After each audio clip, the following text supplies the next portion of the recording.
is this a coincidence or is it just fate? Okay, and then let me read you guys something else that I was like, this is pretty crazy. So I'm gonna read this to you guys and you guys can tell me what you think about this one. So aside from me just like thinking everything is like so aligned for this guy to be president, I see that there's other people seeing that there's too many coincidences for Andrew Yang's campaign to ignore, okay? So this is something that somebody posted in the Facebook base camp page about Andrew Yang and how him and Jimmy Carter, how everything is just like very oddly similar, okay, as to what Andrew's doing today.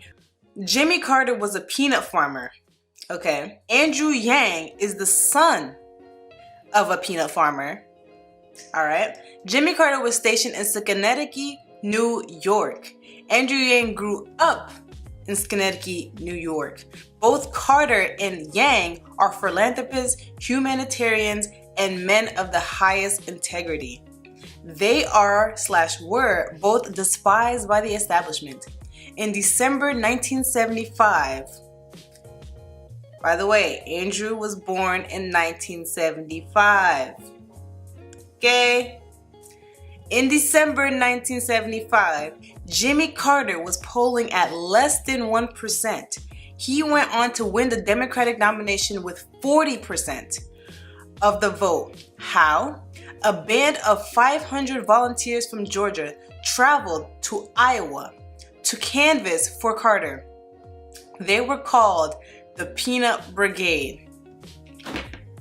Guys, Yang Week is next week in January, where a bunch of Andrew Yang supporters all go to Iowa, knock on doors so that Andrew Yang can win in Iowa. We are the Peanut Brigade that in 1976 helped Jimmy Carter become the nominee of the Democratic Party. Dorothy, or Dot Paget, is a resident of historic Douglasville. In 1975, when Jimmy Carter announced he would run for president, Ms. Paget, along with other loyal supporters, friends, neighbors of Jimmy Carter, and elected officials, organized a campaign group that would come to be known as the Peanut Brigade. Hey guys, it's Paget. Thank you so much for tuning in. People who know me know I am not a political person at all. I only get involved in politics when it's something that I'm very excited about. And literally in the past 5 days, I've become a huge Yang supporter. But it was something that for some reason I just wanted to do.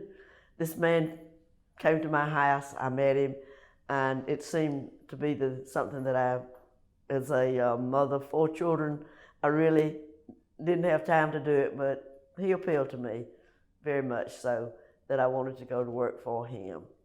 So when did you actually begin to work on the elections campaigns for Carter? You met him, but was it immediately that you met him and then you began working? Oh, well, when he ran for governor.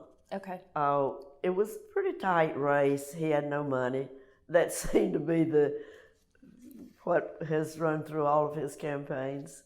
And he depended on people so much. And this was in 1970 when he ran for governor the second time. Okay. And I met him and immediately went to work for him, and they asked me, put me in charge of the women's campaign for the state of Georgia.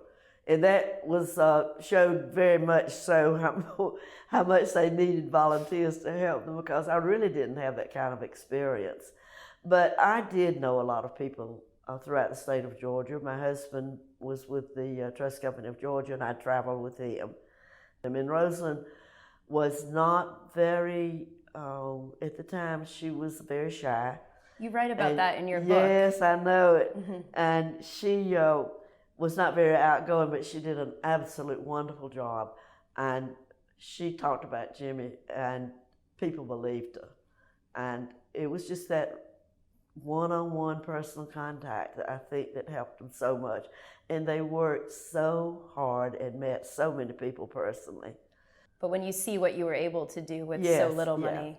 What you could do with just people power, and it was, I don't know that will ever happen again. I really hope that someday we can get back to that. I know there are people knocking on doors, mm-hmm. but I don't think they have that personal contact with the the candidate. And I know there are people that are working very, very hard. So, and it was just amazing to me how Carter and how Jimmy and Rosen both had so much appeal. And I don't know what people were looking for then, because we had two good candidates running. We had a lot of good candidates running. So you had to do something to put yourself, set yourself apart from others. And that's what happened with the presidential campaign in New Hampshire. There were 7, 8, 9 Democratic candidates in that race, in the primaries. It's a big pool. And and they were good people. So here we have a peanut farmer from Georgia. So how do you set yourself apart from these other people that were in the news, well known? Carter had no, I guess probably 3% recognition. I don't know what it was then. And that was when they started the idea of going and knocking on doors and carrying Georgians to New Hampshire. And it was interesting for us. And we had a lot of stories to tell. It was winter in New Hampshire. It was freezing cold. And nobody was out on the streets. I know there was one of my favorite stories was the mayor's wife from Plains knocked on a door, and they just would barely open the door enough that you could just hand them a brochure. And she handed them the brochure, and she says, "I'm up here from Georgia to ask you to vote for my friend Jimmy Carter for president." But she said, "I am so damn cold. I don't care who you vote for." They invited her in. I think it was her honesty. You know, there was just something different about a Southern lady telling them how cold she was. And so they invited her in. They sat around the kitchen table. They invited some of their friends in. Oh, goodness. And that, you know, New Hampshire gets a lot of publicity. I think Iowa is taking a little bit away from them now.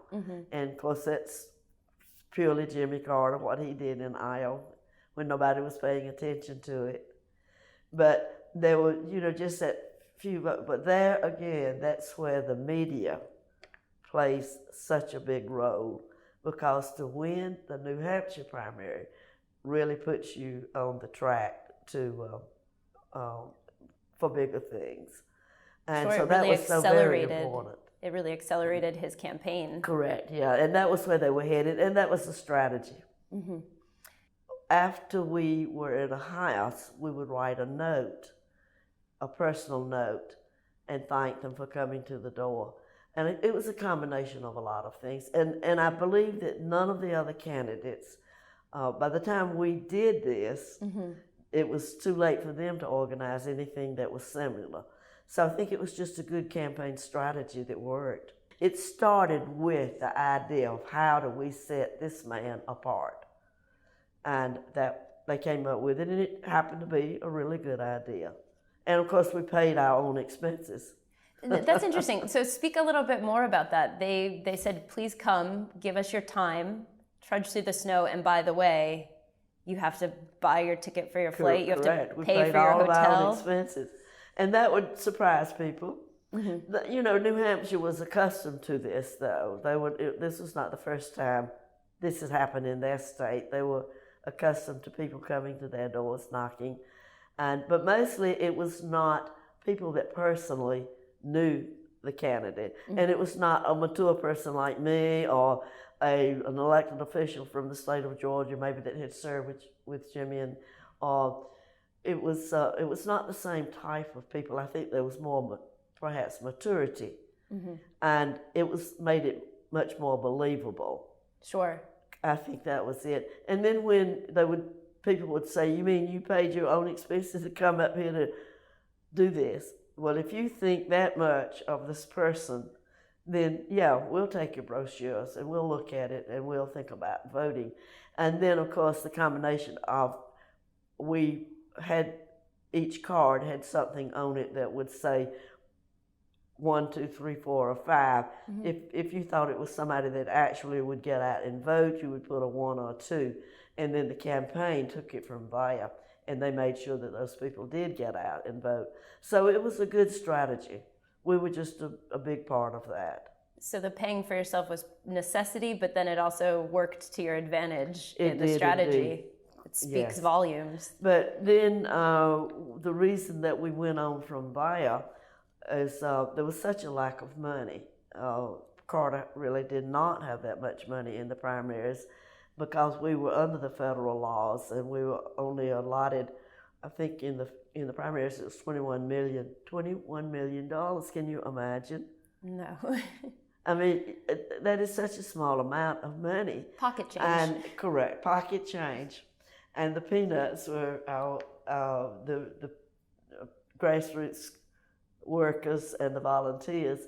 And there was such a lack of staff that they could pay for. So they asked us quite suddenly, Dot, could you get people to go to another state?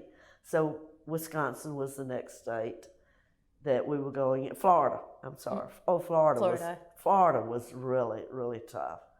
And if he could win New Hampshire and then win Florida, that would set him apart and he would be not just a regional candidate. And Florida was so important. And I think every person that I had ever known that knew Jimmy Carter came to Florida. It was just amazing how people would respond to a letter or a phone call. Mm-hmm. We're getting a plane load, or we're having people, and it was the appeal of Jimmy and Rosalind Carter, no doubt about that. Enlisted the help of Andrew Young.